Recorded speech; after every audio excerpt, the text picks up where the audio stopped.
지난 몇 주 동안 이제 로마서 5장을 가지고 이 이신칭의의 결과들에 대해서 살펴보았는데, 간혹 이 이신칭의와 관련해서 이제 오해하는 경우가 있습니다. 최근에도 그런 일이 있었는데요. 이제 아마 우리 교회 어느 모임인지 모르겠는데 그 모임에서 이제 누가 이런 권면을 했나 봅니다. 교회에서 제공하는 성경 공부나 또 기도 훈련이나 또 각종 신앙 훈련에 좀 더 그 힘을 쓰시면 좋겠습니다. 이렇게 이제 권면을 하니까 아마 초신자인 것 같아요. 그 누가 그 권면을 반박을 하더라는 겁니다. 아니 그 설교를 들어보니까 이미 믿음으로 구원받았다고 하는데, 이미 구원받았는데 뭐 그런 훈련이 필요합니까? 자꾸 그런 거 요구하지 마세요. 피곤합니다. 뭐 이런 이제 그 반발을 하더라는 거예요. 그래가지고 이제 그날 그것 가지고 좀 약간의 이제 설왕설래가 있었다고 제가 들었는데요. 이제 그분이 지금 뭘 오해하고 계셔서 이런 말씀을 하실까, 제가 그런 생각을 좀 해보았는데요.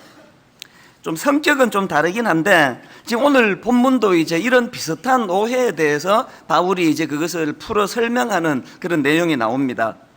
지난주에 살펴본 것처럼 5장 20절 말씀, 그 은혜의 강력함을 이렇게 이제 설명하지 않았습니까?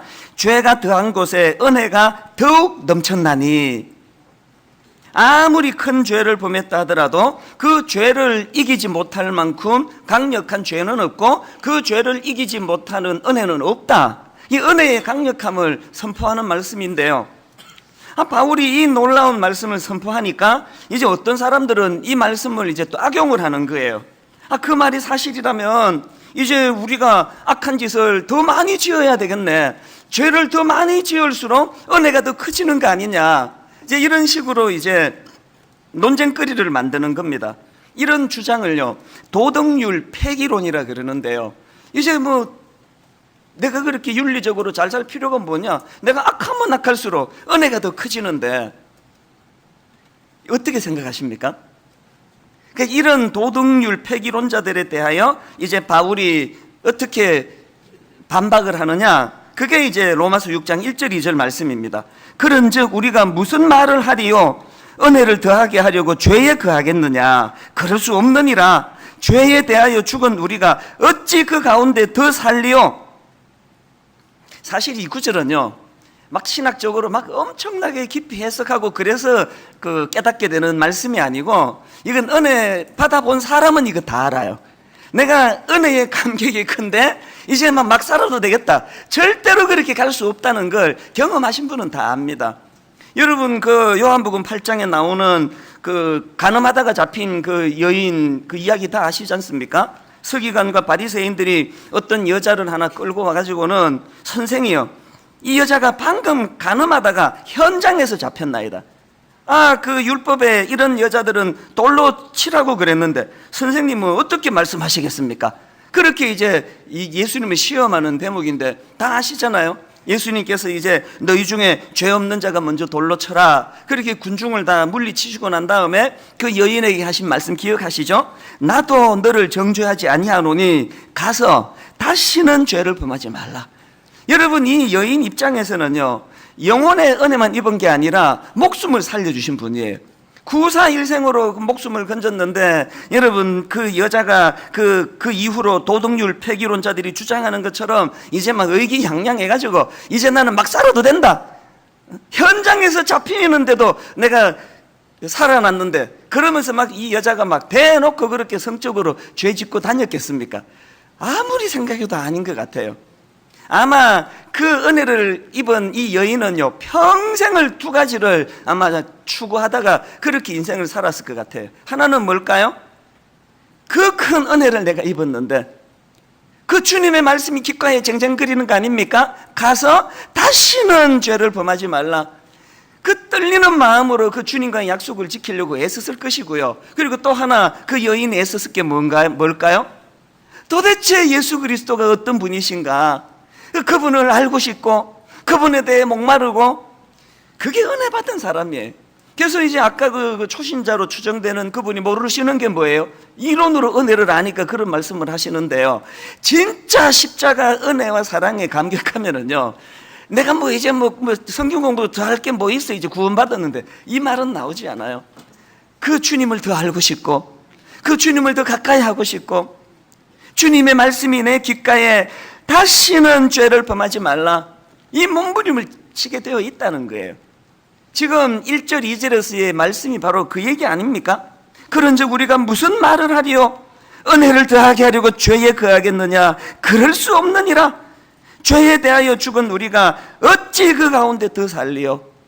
바울 자신의 그 은혜에 대한 감격과 감사가 뚝뚝뚝 묻어나는 말씀같이 느껴집니다. 청교도 신학자 존 오웬이 쓴 책 중에 내 안에 죄 죽이기, 이런 제목의 책이 있는데 저는 이 책 제목만 봐도 그 은혜가 돼요. 오늘 설교 제목을 여기서 그대로 제가 따왔는데요, 존 오웬이 이 책에서 이제 그 죄 죽이기와 관련해서 여러 가지 이제 주옥 같은 메시지를 피력하는데, 이제 그 내용 중에 이런 게 있습니다. 이 죄 죽이기와 관련해서 피해야 될 두 극단이 있다는 거예요. 그러니까 피해야 될 한 극단은 뭐냐? 하나님은 배제하고 자기 스스로 죄와 싸워 이기겠다는 태도, 이게 아주 잘못된 태도고요. 그런가 하면 또 다른 한 극단이 뭐냐? 오늘 본문 말씀 그대로예요. 은혜를 핑계로 해가지고 죄와 싸우는 것을 피하는 태도, 이게 잘못된 양극단이라는 겁니다. 동의가 되는 말씀 아닙니까? 그래서 저는 오늘 이 본문 말씀을 한 주 동안 묵상하면서 마음에 정말 소원을 가지고 기도하게 되더라고요. 하나님, 오늘 이 설교를 가지고 또 다른 이론 하나 세우는 것으로 끝나지 않고, 오늘도 내 안에 죄 죽이기, 이 악한 이 세상 안에서 말씀대로 살려고 애쓰는 주의 성도들이 오늘 이 말씀으로 힘을 얻고 다시 전의를 회복하고 내 안에 죄 죽이기, 이것을 위하여 주님과 더불어 한번 은혜를 구하는 그런 데 도움이 되는 설교가 되기를 원합니다. 정말 그랬으면 좋겠습니다.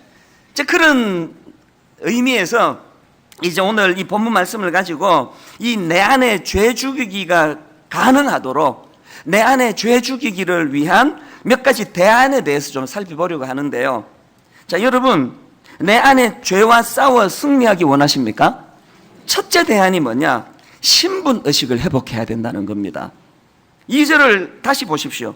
그럴 수 없느니라. 죄에 대하여 죽은 우리가 어찌 그 가운데 더 살리요? 이 말씀의 배경이 어떻게 되는지는 이제 다 알지 않습니까? 지난주 말씀드렸잖아요. 이 칭이라는 거는 주인을 바꾸는 거라고. 전에 죄와 사망의 권세가 내 인생의 왕노릇을 해서 거기에 끌려다니는 인생이었는데, 이제는 의와 생명의 주인 되시는 예수 그리스도가 내 인생의 왕노릇 하시는 내 신분이 바뀐 거예요. 그래서 제가 그때 그 홍해 사건을 가지고 설명드리지 않았습니까? 이스라엘 백성들이 그 포악한 애굽의 압제 아래, 그 바로 왕의 통치 아래 고통했던 그들이 하나님 은혜로 홍해를 건넜습니다. 이건 뭘 말합니까? 이제 더 이상 애굽 바로 왕의 통치에 영향받지 않는다는 이야기 아닙니까? 이런 맥락에서 이 2절 말씀을 의역을 하자면, 죄에 대하여 죽은 우리가 어찌 그 가운데 더 살리요? 이 말은요, 이제 애굽을 떠나 홍해를 건넜는데 왜 옛 주인 애굽 왕 아래 있던 때에 그 노예 근성을 버리지 못하느냐, 그 이야기입니다. 6절도 마찬가지입니다. 우리가 알거니와 우리의 옛사람이 예수와 함께 십자가에 못 박힌 것은 죄의 몸이 죽어 다시는 우리가 죄에게 종노릇하지 아니하려 함이니. 같은 이야기 아닙니까? 7절도 마찬가지예요. 이는 죽은 자가 죄에서 벗어나 의롭다 하심을 얻었습니다. 이게 다 신분의 변화를 자각하고 살아라, 이제 그런 내용의 말씀인데요. 저는 이 말씀을 묵상하다가 오래전에 제가 읽었던 그 글 하나가 이렇게 불쑥 떠올려지는 겁니다. 그 어떤 내용의 글이었냐 하면은요, 어느 공사판에서 일어난 일이에요. 그 공사판을 전전하는 아주 어린 꼬맹이에요. 무슨 사연인지는 모르겠는데 그 어린애가 부모를 잃고 고아가 된 겁니다. 그래서 그냥 씻지도 못하고 먹지도 못하고 그래가지고 머리부터 발끝까지 그 뗏물이 줄줄 흐르는 거예요. 막 냄새가 나서 가까이 갈 수가 없어요. 그 공사판에서 이제 얻어먹고 자고 그러는 애인데요, 그 공사판과 관계되는 누군지는 모르겠습니다. 참 고마운 부부가 있습니다. 그 아이를 지켜본 그 부부가 내막을 다 알고는요, 너무 불쌍한 거예요. 그래서 쟤를 이제 데려다가 우리가 키워야 되겠다. 그래서 이제 양자로 이제 입양한 거예요. 자기 호적에다 올리고, 그리고는 막 제 기억에 글에 막 며칠을 시켜도 냄새가 안 없으시더래요. 그렇게 그냥 그 역겨운 냄새로 몸에 배어 있는 애를 깨끗하게 씻기고는 방 하나를 이제 마련해서 좋은 침대, 거기에 깨끗한 이불에 해가지고 이제 이 아이를 데리고 산 거예요. 그렇게 이제 살고 있는 어느 날, 보통 이제 엄마는 한 번씩 애들 방 가서 이불도 다시 고쳐주고 뭐 그러는 거 아닙니까? 새벽에 이제 그 부인이 이 입양한 아이 이제 이불이나 이제 덮어주려고 그렇게 문을 열고 들어갔다 깜짝 놀란 거예요. 애가 없어진 거예요. 아니 새벽에 그 어린애가 문 열고 이제 바깥으로 나갔다고 생각하니까 이거 맞지란 거 아닙니까? 너무 놀라가지고 그 애 찾으려고 막 현관으로 나가서 애 찾으려고 문 열고 나가려고 하다가 보니까 그 녀석이 그 현관 앞에 흙먼지가 그 떨어져 있는 그 신발장 옆에 웅크리고 자고 있더라는 거예요.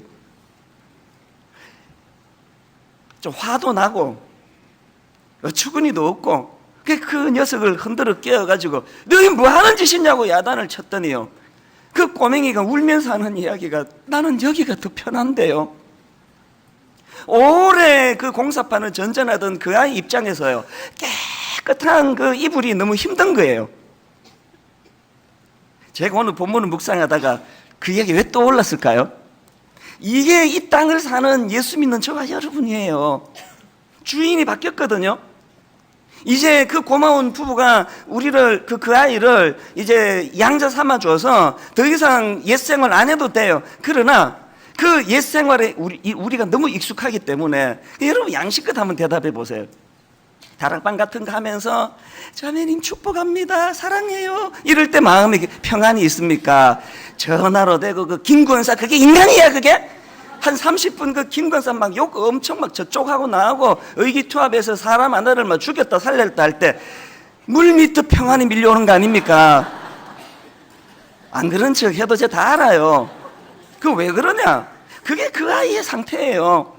옛 주인 죄와 사망의 권세 아래 살던 우리는요, 누구를 축복하고 누구를 살리고 이거 너무 어색한 일이에요.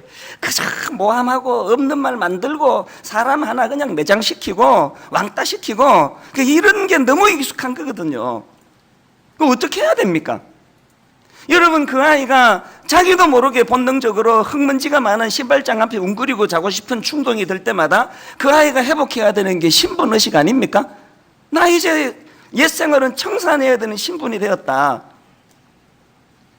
죄가 우리를 엄습할 때마다, 유혹이 찾아올 때마다 나는 이제 옛 주인 사망의 권세 아래 통치를 받는 자가 아니다.